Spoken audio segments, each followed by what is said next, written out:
Law 12, use selective honesty and generosity to disarm your victim. चुनिंदा ईमानदारी और उदारता का इस्तेमाल करके सामने वाले को बेखबर बनाओ।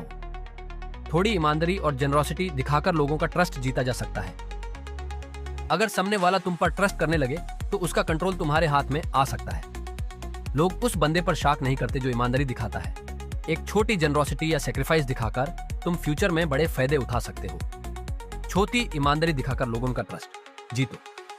कभी कभी अपनी एक गलती एक्सेप्ट कर लो ताकि लोग तुम्हें ट्रस्टवर्दी समझें।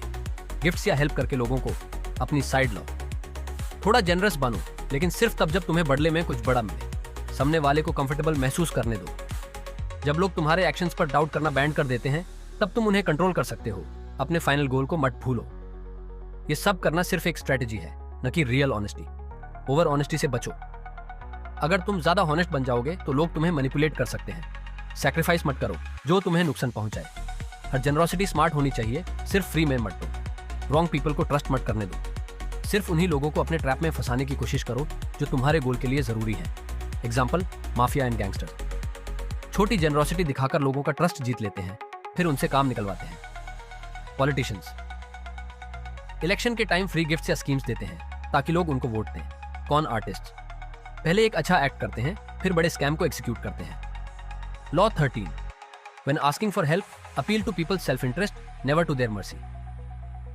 मदद मांगते वक्त लोगों के स्वार्थ पर ध्यान दो, उनकी दया पर नहीं। अगर तुम किसी से मदद मांग रहे हो तो उनके स्वार्थ सेल्फ इंटरेस्ट पर फोकस करो, न कि उनकी दया मर्सी पर। लोग तभी मदद करेंगे जब उनको उसमें अपना फायदा दिखेगा। दया या सिंपैथी के नाम पर मदद मांगना बेकार है, लेकिन अगर तुम उनको कुछ रिटर्न का प्रॉमिस करते हो तो वो मदद करने को रेडी हो जाएगा। अगर कोई पावरफुल आदमी तुम्हारी हेल्प करे तो उसको ये फील करवाओ कि तुम्हारे जीतने से उसका भी फायदा होगा। हमेशा what's in it for them approach रखो। जब भी मदद मांगो बताओ कि सामने वाले को क्या मिलेगा। लोगों को एक अपॉर्चुनिटी दिखाओ, उन्हें फील करवाओ कि तुम्हारी हेल्प करके उनका भी बेनिफिट होगा। इमोशन के बजाय लॉजिक यूज करो। सिंपैथी या दुख भरी कहानी बताकर किसी से मदद मांगना अवॉइड करो, बल्कि लॉजिकल रीजन दो। पावरफुल लोगों की साइकोलॉजी समझो। जो लोग पावर में हैं वो सिर्फ वही करते हैं जिसमें उनको फायदा हो। उनको ये फील करवाओ कि तुम्हारी सक्सेस उनके लिए भी बेनिफिशियल है। भीख मांगने वाले जैसे मत बानो। हमेशा कॉन्फिडेंस के साथ बात करो, बेचारा बन के नहीं।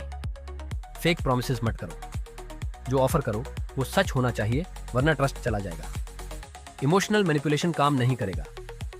लोग दया से हेल्प करने के बजाय इंटरेस्ट से ज्यादा मोटिवेट होते हैं। स्टार्टअप फाउंडर्स इन्वेस्टर्स को ये नहीं बोलते कि हमें पैसे की जरूरत है, बल्कि ये दिखाते हैं कि उनके इन्वेस्टमेंट से कितना प्रॉफिट हो सकता है। सेल्स एंड मार्केटिंग जब भी कोई प्रोडक्ट बेचना होता है तो कंपनी ये नहीं बोलती कि हमें पैसे चाहिए, बल्कि ये दिखाती है कि आपको इस प्रोडक्ट से क्या फायदा होगा।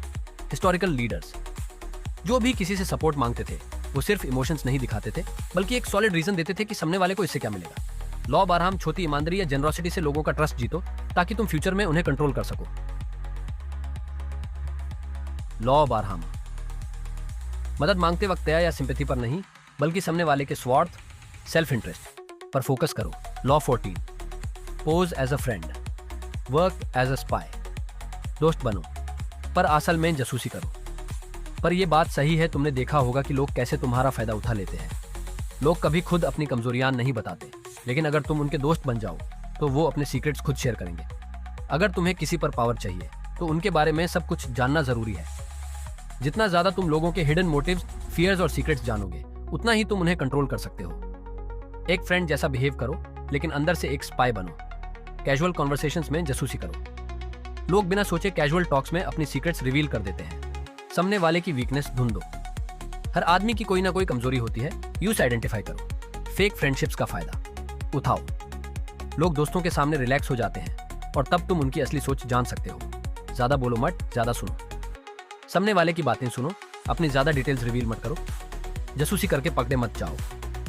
अगर लोग समझ गए कि तुम उनकी स्पाइंग कर रहे हो तो तुम्हारा प्लान फेल हो जाएगा। सब कुछ एक ही बार में मत जानो। धीरे धीरे इंफॉर्मेशन इकट्ठा करो ताकि किसी को शक ना हो। रॉन्ग पर्सन से जासूसी मत करो। सिर्फ उन लोगों की स्पाइंग करो जो तुम्हारे गोल के लिए इंपॉर्टेंट है।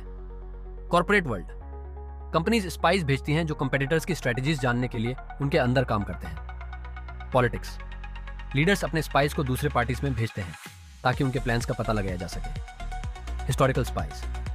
नेपोलियन और जूलियस सीजर के स्पाइस उनके दुश्मनों की हर प्लानिंग जान लेते थे। Law 15, crush your enemy totally. अपने दुश्मन को पूरा खत्म कर दो। अगर तुम किसी एनिमी को आधा हरा कर छोड़ दोगे तो वो वापस बदला लेने जरूर आएगा। जब तुम किसी को हराने का मौका पाओ तो इंश्योर करो कि वो कभी वापस ना आ सके। पावर सिर्फ तब तक तुम्हारे पास रहेगी जब तक तुम्हारे दुश्मन जीवित नहीं है। अगर तुम किसी को माफ कर दोगे तो वो एक दिन तुम्हारे लिए और बड़ा थ्रेट बन सकता है। दुश्मन को सिर्फ हराओ मत, बल्कि उनकी पावर को भी छीन लो, जिससे वो वापस फाइट ना कर सकें। इमोशंस मत दिखाओ। ये स्ट्रैटेजी रूथलेस होने की मांग करती है। एनिमी को एक बड़ा मौका मत दो। अगर उनको थोड़ी भी पावर मिल गई तो वो तुम्हें वापस अटैक करेंगे। लॉन्ग टर्म सोचो। शॉर्ट टर्म जीत से काम नहीं चलेगा। एनिमी को कंप्लीटली खत्म करना जरूरी है। दुश्मन को अंडर एस्टिमेट मत करो। छोटा दिखने वाला एनिमी भी एक दिन बड़ा थ्रेट बन सकता है। आधा काम मत छोड़ो। अगर तुम दुश्मन को थोड़ा वीकन करके छोड़ दोगे तो वो और डेंजरस बन सकता है। लोगों के सामने रूथलेस मत दिखो।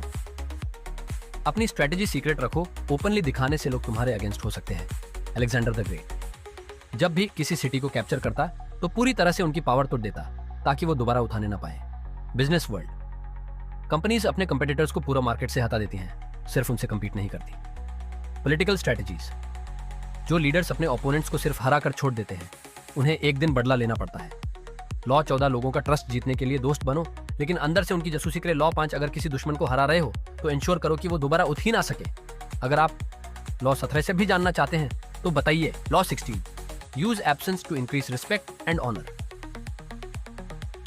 दूरी बनाओ ताकि लोग तुम्हारी इज्जत करें और तुम्हारी अहमियत महसूस करें। जब तुम हमेशा अवेलेबल होते हो तो लोग तुम्हारी वैल्यू नहीं समझते।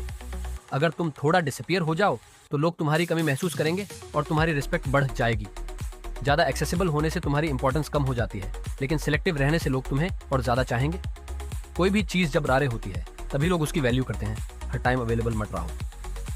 अपनी प्रेजेंस को एक्सक्लूसिव बनाओ ताकि लोग तुम्हें मिस करें। कभी कभी डिसअपियर हो जाओ ताकि लोग तुम्हारी कमी महसूस करें और तुम्हारी इंपॉर्टेंस बढ़ जाए। सोशल लाइफ में भी अप्लाई करो।